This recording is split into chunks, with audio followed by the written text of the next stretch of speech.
الحمد للہ رب العالمین۔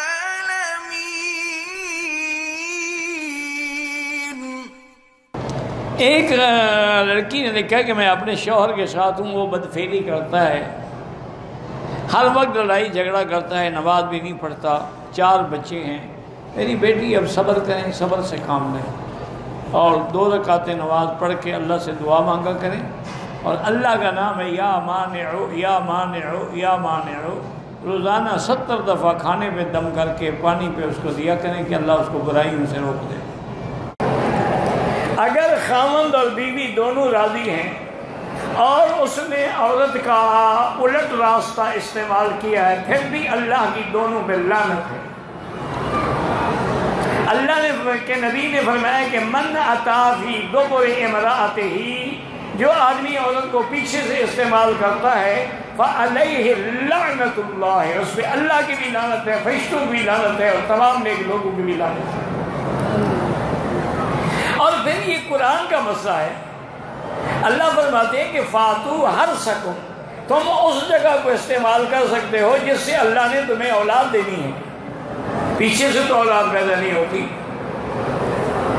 اس لیے بہرحال اگر کسی نے ایسی حرکت کی ہے وہ توبہ کرے، استغفار کرے۔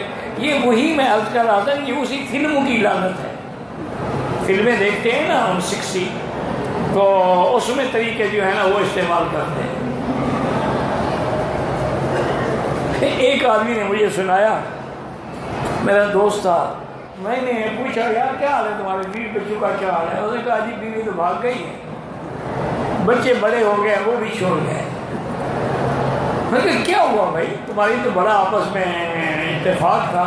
وہ کہنے لگا کہ مجھے شامت اعمال نے پٹکا کہ میں سیکسی فلمیں لے کے آیا کہ بیوی کو دکھاؤں، اور پھر اسی طرح ہم انجوائے کریں۔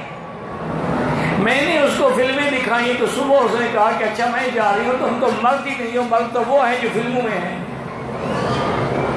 انہوں نے کہا جی وہ طلاق لے کے خلو لے کے چلی گئی، اب میں بس فلم میں سر اسلامی رکھ کے سو رہا ہوں۔ توبہ کرو، استغفار کرو۔ جب تم خود بے حیائی سکھاؤ گے پھر رونا کس بات کا؟ اب دیکھو نا جی، جب چھوٹے بچے کو آدمی، میں نے دیکھا ہے یورپ میں، امریکہ میں، انگلینڈ میں، ہانگ کانگ میں، بڑے غیر ملکوں میں، کافر ملکوں میں، میں نے دیکھا ہے کہ ہمارے جو مسلمان بھائی ہیں نا ماشاءاللہ، اللہ جزائے خیر دے، 4 سال کے بچے کی انگلی پکڑ کے مسجد میں ساتھ لاتے ہیں، اور اس کے سر پہ وہی پگڑی بندھواتے ہیں جو سنت ہے حضور پاک کی۔ اس کا نتیجہ یہ نکلتا ہے کہ بڑے ہونے تک بچہ خالص مسلمان بن جاتا ہے۔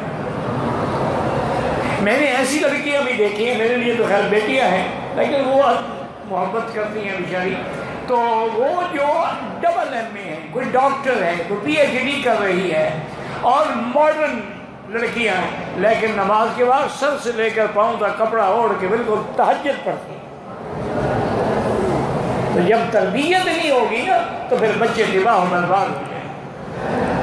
اور یہ بات بھی یاد رکھو، تربیت بڑے ہو کے نہیں ہوتی ہے، جب ہمارے یہاں چھوڑو جی بڑا ہوگا ٹھیک ہو جائے گا، بڑے ہوگا بیٹی ٹھیک ہو جائے گی۔ 4 سال کی عمر سے تربیت شروع کریں۔ بلکہ بعض علماء نے تو لکھا ہے کہ دودھ پینے والے بچہ جو ہے اس کے سامنے بھی میاں بیوی جو ہے وہ جماع نہ کریں، وہ کچھ بھی نہ کہے لیکن اس کے دماغ میں یہ باتیں بیٹھ رہی ہیں، اس سے بھی احتیاط کریں۔ اسی لیے بی بی عائشہ فرماتی ہے نا، اللہ کے کروڑوں رحمتیں ہوں سیدہ کی قبر پہ، فرماتی ہے واللہ ما رأى منی، خدا کی قسم ہے حضور نے کبھی میرے شرمگاہ پہ نظر نہیں ڈالی، اور میں نے بھی حضور کی شرمگاہ پہ کبھی نظر نہیں ڈالی۔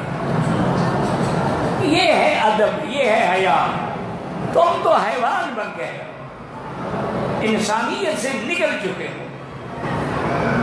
یہ تو حیوانوں کا شیوا ہے نا کہ سڑک پہ کھڑے ہیں تو ٹھیک ہے، اور پارک میں کھڑے ہیں تو ٹھیک ہے، اور جہاں مرضی ہے ٹھیک ہے۔ یہ تو کتوں کا شیوا ہے کہ ایک کتا لگا ہوا ہے، 2 کتے لائن میں کھڑے ہیں۔ یہ انسانوں کا شیوا تو نہیں ہے۔ حضرت علامہ انور شاہ کاشمیری رحمۃ اللہ علیہ محدث ہند، اپنے دور کے بہت بڑے عالم تھے اور اللہ نے ان کو حافظہ عطا فرمایا تھا. ان کی جب شادی ہوئی تو ان کے بھی تو ساتھی تھے نا جی، دوست اس زمانے میں تھے نا، سب کے ہوتے. تو صبح دوستوں نے کہا کہ حضرت ہمیں اپنی سہاگ رات کا تو سنائیں، رات کیسے گزری. شاہ جی کی آنکھیں سرخ ہو گئی. فرمایا شرم کرو، خدا کی قسم اگر میرے نانے کی سنت نہ ہوتی میں کبھی شادی نہ کرتا. یہ عالم کی شان ہے کہ اس کے پیر سر پہ رکھ کے بیٹھتا ہے، لیکن سنت ہے. اللہ نے توالد و تناسب کا سلسلہ رکھا ہے، ورنہ یہ کوئی ایسی چیز ہے کہ جس سے آدمی فخر سمجھے اور لوگوں کو کس سے سنائے. بس حلال ہے، حلال ہے، یہ سمجھے کہ اللہ نے میرے لیے حلال کیا ہے، گناہ سے بچنے کا ذریعہ ہے، میں شریعت کے خلاف کوئی قدم نہ اٹھاؤں.